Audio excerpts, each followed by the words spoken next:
இந்த ஆடிக்கு நம்ம Chennai சில்க்ஸ்ல up to 50% off combo offer uniform saree collections எல்லாம் சேர்ந்து savings blast collections blast நம்ம சென்னை சில்க்ஸ் ஆடி blast savings blast collection blast. முதலமைச்சர் விஜய் குறித்து சர்ச்சைக்குரிய வகையில் பேசியதாக கூறி விளாத்திக்குளம் தொகுதி திமுக எம்எல்ஏ மார்க்கண்டேயனை காவல்துறையினர் கைது செய்தனர். காவல்துறையினரின் அராஜகத்தை கண்டித்து திமுகவினர் மறியல் போராட்டத்தில் ஈடுபட்டனர். கோவில்பட்டியில் கடந்த சனிக்கிழமை நடைபெற்ற பொதுக்கூட்டத்தில் முதலமைச்சர் விஜய் மற்றும் அவரது கட்சி குறித்து மார்க்கண்டேயன் விமர்சித்து பேசியுள்ளார். இந்நிலையில் விஜய் குறித்து அவதூறாக பேசியதாக கூறி தூத்துக்குடி காவல்துறையினர் இன்று அதிகாலை திமுக எம்எல்ஏ மார்க்கண்டேயனை கைது செய்தனர். அப்போது அங்கு திரண்ட திமுகவினர் காவல்துறையினரின் அராஜகத்தை கண்டித்து முழக்கங்களை எழுப்பினர். பின்னர் காவல்துறையினரின் வாகனத்தை மறித்து திமுகவினர் சாலை மறியல் போராட்டத்தில் ஈடுபட்டனர்.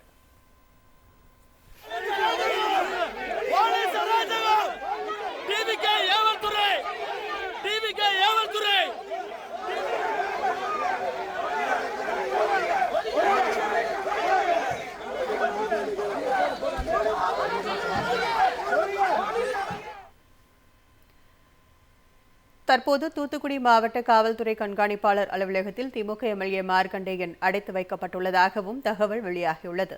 சினிமா ஆக்ஷன் பாணியில் போலீஸ் ராஜ்யம் நடத்தி கொண்டிருக்கும் முதல்வர் விஜய்க்கு பல்வேறு தரப்பினரும் கடும் கண்டனம் தெரிவித்துள்ளனர். ஏற்கனவே முன்னாள் அமைச்சர் அனிதா ராதாகிருஷ்ணனை டேக் டைவர்ஷன் அரசு கைது செய்து அராஜகத்தில் ஈடுபட்டது. ஸ்ரீவைகுண்டம் தவிக எம்எல்ஏ மீதான கூட்டு பாலியல் வன்கொடுமை வழக்கில் நடவடிக்கை எடுக்காத தவிக அரசு வழக்கறிஞர் நியமனத்திலும் பல 100 கோடி ஊழல் செய்துள்ளதும் அம்பலமாகியுள்ளது. பழனியில் 100 கோடி ரூபாய் மதிப்பிலான கோயில் நிலம் முறைகேடாக பத்திரப்பதிவு செய்யப்பட்டு மிகப்பெரிய ஊழல் அம்பலமான நிலையில் இதுவரை நடவடிக்கை எடுக்கவில்லை.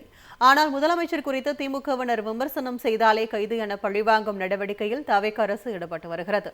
தமிழ்நாடெங்கும் சீர்கெட்டு போயிருக்கும் சட்டம் ஒழுங்கை மீட்டெடுக்க காட்டாத வேகத்தை எதிர்க்கட்சி எம்எல்ஏக்களை கைது செய்வதில் சோஃபா மாடல் அரசு ஆர்வம் காட்டி வருகிறது. முதலமைச்சர் விஜய் குறித்து சர்ச்சைக்குரிய வகையில் பேசியதாக கூறி விளாத்திக்குளம் தொகுதி திமுக எம்எல்ஏ மார்க்கண்டேயனை காவல்துறையினர் கைது செய்தனர். காவல்துறையினரின் அராஜகத்தை கண்டித்து திமுகவினர் மறியல் போராட்டத்தில் ஈடுபட்டனர். கோவில்பட்டியில் கடந்த சனிக்கிழமை நடைபெற்ற பொதுக்கூட்டத்தில் முதலமைச்சர் விஜய் மற்றும் அவரது கட்சி குறித்து மார்க்கண்டேயன் விமர்சித்து பேசியுள்ளார்.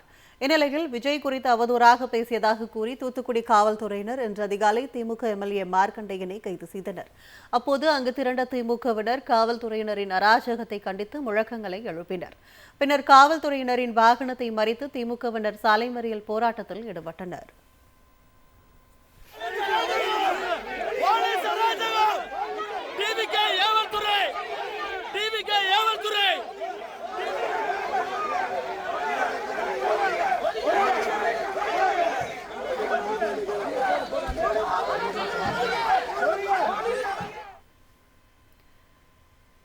தற்போது தூத்துக்குடி மாவட்ட காவல்துறை கண்காணிப்பாளர் அலுவலகத்தில் திமுக எம்எல்ஏ மார்க்கண்டேயன் அடைத்து வைக்கப்பட்டுள்ளதாகவும் தகவல் வெளியாகியுள்ளது. சினிமா ஆக்ஷன் பாணியில் போலீஸ் ராஜ்யம் நடத்தி கொண்டிருக்கும் முதல்வர் விஜய்க்கு பல்வேறு தரப்பினரும் கடும் கண்டனம் தெரிவித்துள்ளனர். ஏற்கனவே முன்னாள் அமைச்சர் அனிதா ராதாகிருஷ்ணனை டேக் டைவர்ஷன் அரசு கைது செய்து அராஜகத்தில் ஈடுபட்டது. ஸ்ரீவைகுண்டம் தவிக எம்எல்ஏ மீதான கூட்டு பாலியல் வன்கொடுமை வழக்கில் நடவடிக்கை எடுக்காத தவிக அரசு வழக்கறிஞர் நியமனத்திலும் பல 100 கோடி ஊழல் செய்துள்ளதும் அம்பலமாகியுள்ளது. பழனியில் 100 கோடி ரூபாய் மதிப்பிலான கோயில் நிலம் முறைகேடாக பத்திரப்பதிவு செய்யப்பட்டு மிகப்பெரிய ஊழல் அம்பலமான நிலையில் இதுவரை நடவடிக்கை எடுக்கவில்லை. ஆனால் முதலமைச்சர் குறித்து திமுகவினர் விமர்சனம் செய்தாலே கைது என பழிவாங்கும் நடவடிக்கையில் தவிக அரசு ஈடுபட்டு வருகிறது. தமிழ்நாடெங்கும் சீர்கெட்டு போயிருக்கும் சட்டம் ஒழுங்கை மீட்டெடுக்க காட்டாத வேகத்தை எதிர்க்கட்சி எம்எல்ஏக்களை கைது செய்வதில் சோஃபா மாடல் அரசு ஆர்வம் காட்டி வருகிறது. இந்த ஆடிக்கு நம்ம Chennai சில்க்ஸ்ல up to 50% off combo offer uniform saree collections எல்லாம் சேர்ந்து savings blast collections blast நம்ம சென்னை சில்க்ஸ் ஆடி blast savings blast collection blast.